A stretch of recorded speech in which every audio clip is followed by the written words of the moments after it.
If you want to be an AI consultant, here's a good case study. I just read this case study from Business Insider about this 25-year-old who is making about 25 grand a month. He says that the demand for AI projects jumped exponentially after the release of chatgpt, which makes sense because all of a sudden it's in the public eye and CEOs and leaders are seeing what AI can do and they're excited about using it. He then identifies 3 different phases for deploying a project.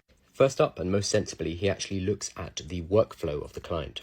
Too many clients that I talk to just say, give us some AI, like it's some kind of magic genie in a bottle. In reality, you need to look at what the business is actually doing and what can be optimized using AI. This means understanding the business, its processes, and the workflow. It's boring work, you have to sit down and sketch it all out, but it's important. The second stage is building a piece of software that can integrate into those workflows in order to make certain parts faster and more efficient. Again, it's not just deploying AI for the sake of it, but for specific processes. And then the third phase he goes through in his company is looking back at the project and reflecting on how what they've just learned, what they've just built can be applied to other companies. Each time you run a project and it goes well, you can then go and find another 10 companies you can do the exact same work for in order to increase your profits. He's also saying that the major challenge he has is managing expectations. This is something I also find when I talk to clients. Lots of people expect AI to be magical. And unfortunately, this leads to problems where they start to use an AI. AI comes up with hallucinations and biases or just making up information. And suddenly the client is like, well, AI is rubbish.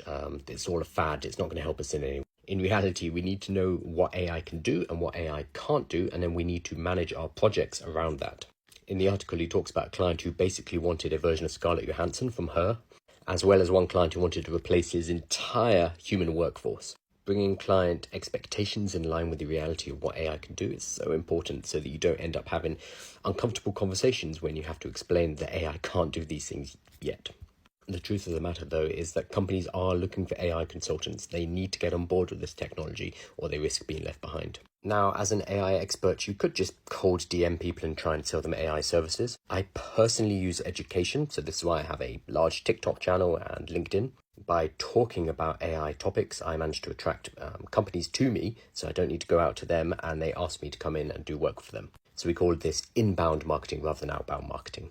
And the specific mechanism I use in order to open up client work is using workshops. The first thing I always sell to a company is a workshop. They generally cost about $1,000 per hour, up to $4,000 per hour, depending on how many people are at the workshop. So I make money at the same time. But the purpose of these is to open up communications, to go and provide education and value to the client, and therefore become their go-to when it comes to consultation and implementation work. Workshops are also really good at setting expectations with both the leadership and the staff about what AI can and can't do. If you're interested in licensing my workshop material, I'm running a cohort starting on August the 5th. There's a link in my bio. Deadline for early